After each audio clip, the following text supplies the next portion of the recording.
Si Jiro ay isang batang walang kaibigan na nalulungkot dahil iniisip ng lahat ng kaklase niya na kakaiba siya, habang inilalabas niya ang kanyang sama ng loob ay may nagbibigay sa kanya ng payo na tanggapin kung ano ang nagpapakaiba sa kanya, ngunit ang nagbibigay ng payo ay ang kanyang aso kaya hindi rin nakapagtataka kung bakit iniisip ng iba na kakaiba siya.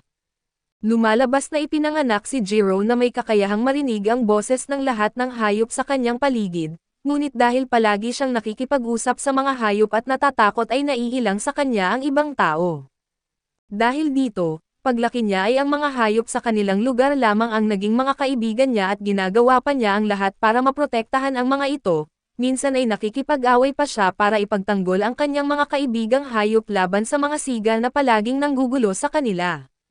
Matapos paaalisin ang mga siga, nagpasalamat ang pusa at uwak kay Jiro dahil matagal na silang pinapahirapan ng tatlong iyon pero sinabi ni Jiro na wala lang iyon at umuwi na siya at pagdating niya sa bahay, agad siyang pinagalitan ng kanyang lolo dahil alam nitong nakipag-away na naman siya. Iginiit ng matanda na hindi niya itinuro kay Jiro ang mga teknik ng shinobi para lang gamitin sa pakikipagsuntukan sa mga tao sa kanilang lugar, dagdag pa ng kanyang lolo na sinisira lamang niya ang pangalan ng kanilang pamilya. Kaso walang pakialam si Jiro sa sinasabi nitong pangalan ng angkan at dahil doon ay lalo pang nagalit ang matanda. Kinuha nito ang kanilang minanang katana at hinabol si Jiro sa buong bahay at makalipas ang ilang sandali, kumalma rin ang kanyang lolo at magkasama nilang inayos ang mga nasirang pinto, ngunit kailangan pang dumalo ng kanyang lolo sa isang pulong ng komunidad.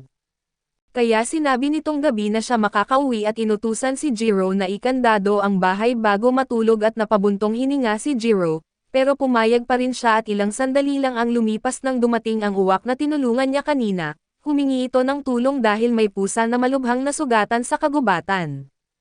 Hindi alam ni Jiro ang nangyari pero agad niyang sinundan ang uwak. Pagdating nila roon ay nakita niya ang isang pusa halos hindi na makagalaw habang nakahiga sa ilalim ng isang puno at ngayon lang nakita ni Jiro at ng uwak ang pusa sa lugar na iyon, kaya wala silang ideya kung ano ang nangyari rito. Ngunit napansin ni Jiro na humihinga pa ito, kaya ginawa niya ang lahat ng makakaya upang mailigtas ang buhay nito at bago mangyari ang lahat ng ito at ang pusa na iyon ay isang nilalang na kilala bilang Rago, ang tagalamon ng araw. Ipinatawag siya ng isang misteryosong grupo na gustong gamitin ang kanyang kapangyarihan para sa sarili nilang layunin, kaso tumanggi si Rago na sundin ang kanilang mga utos at dahil doon, sinubukan siyang patayin ng mga taong tumawag sa kanya.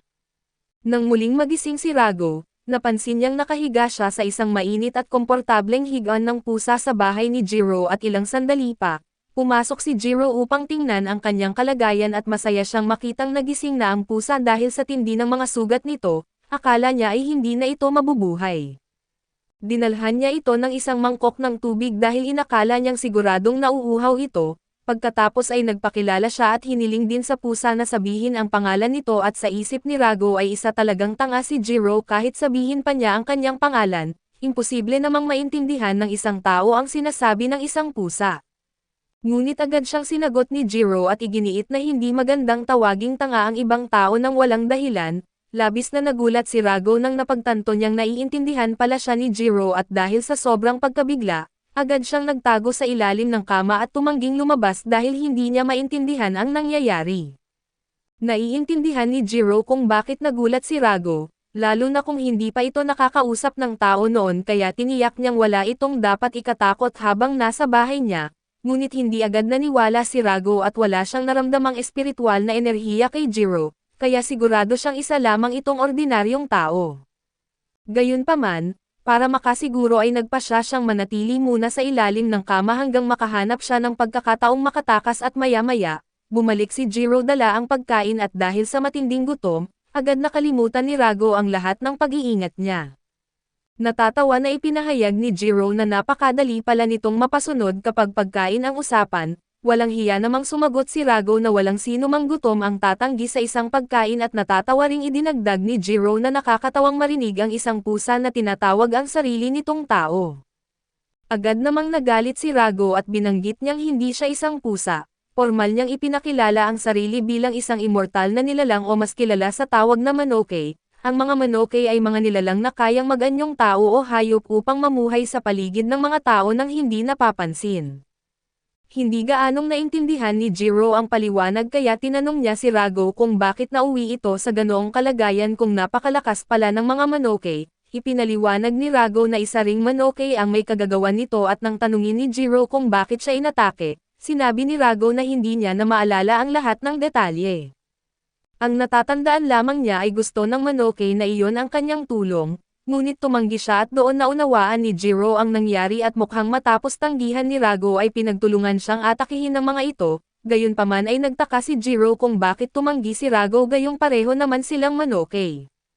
Ipinaliwanag ni Rago na labis niyang kinamumuhian ang mga katulad ng lalaking iyon dahil umaasa lamang ang mga ito sa kapangyarihan ng iba, nagpapanggap silang malalakas kahit wala naman silang sariling kakayahan at pakiramdam ni Rago ay wala ring saysay ang ikwento ang lahat ng ito, dahil tao lamang si Jiro at malamang ay hindi ito maniniwala.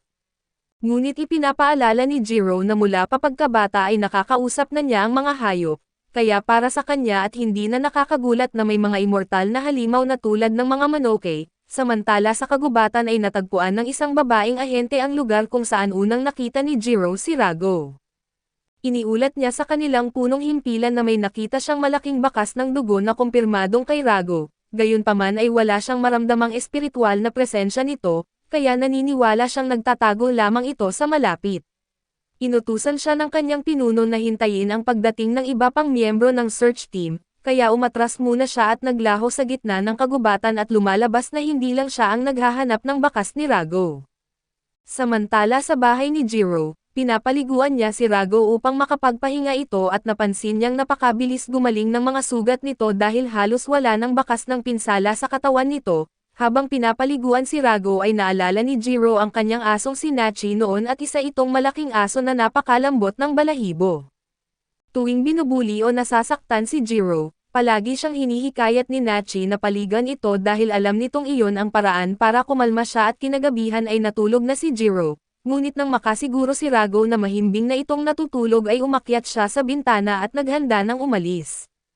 Ayaw man niyang umalis ng ganoon dahil malaki ang utang na loob niya kay Jiro sa pagligtas sa kanyang buhay. Pakiramdam niya ay wala siyang ibang pagpipilian ngunit alam ni Rago na kapag nanatili pa siya roon ay malalagay lang sa panganib si Jiro.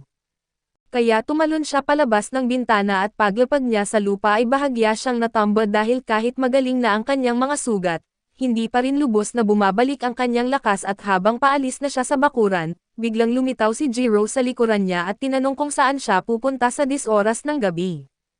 Nagulat si Rago dahil sigurado siyang nakita niyang natutulog si Jiro sa itaas, ngunit inasahan na pala ni Jiro na baka subukan ni Rago ang pagtakas kaya gumawa siya ng isang ilusyon sa kanyang higaan upang maloko ito.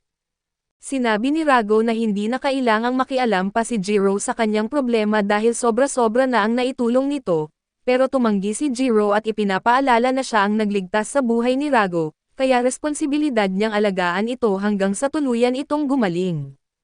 Sumagot si Rago na hindi naman siya humingi ng tulong at sa katunayan, handa na siyang mamatay noon kung hindi lang dumating si Jiro at patuloy silang nagtalo hanggang sa mawalan na ng pasensya si Rago at ipinapaalala niya kay Jiro na isa pa rin siyang Monoke, isang halimaw na kumakain ng tao.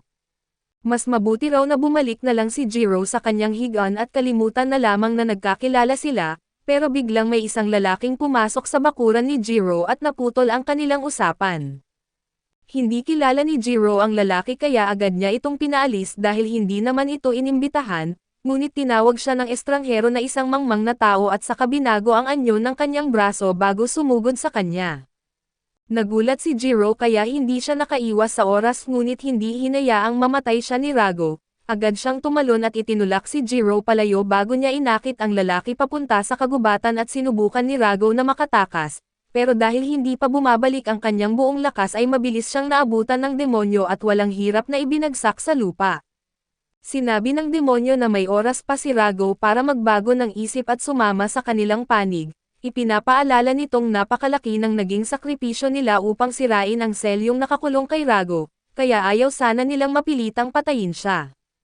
Ngunit ngumisi lamang si Rago at sinabi na kung gusto talaga nila ang kanyang kapangyarihan, kailangan muna nilang isusugal ang kanilang buhay para makuha iyon at galit na sumugod ang demonyo kay Rago kaso bago pa siya makalapit, biglang dumating si Jiro dala ang minanang katana ng kanilang pamilya at tinataga ang braso ng demonyo. Hindi makapaniwala si Rago na bumalik pa si Jiro at tinawag niya itong tanga dahil sinayang nito ang pagkakataong makatakas, ngunit sinabi ni Jiro na hindi niya kayang pabayaan si Rago na mamatay sa kamay ng halimaw na iyon at kahit tumakas siya, malamang ay siya rin ang susunod na papatayin ng demonyo kaya para sa kanya ay iyon na ang pinakamainam na desisyon.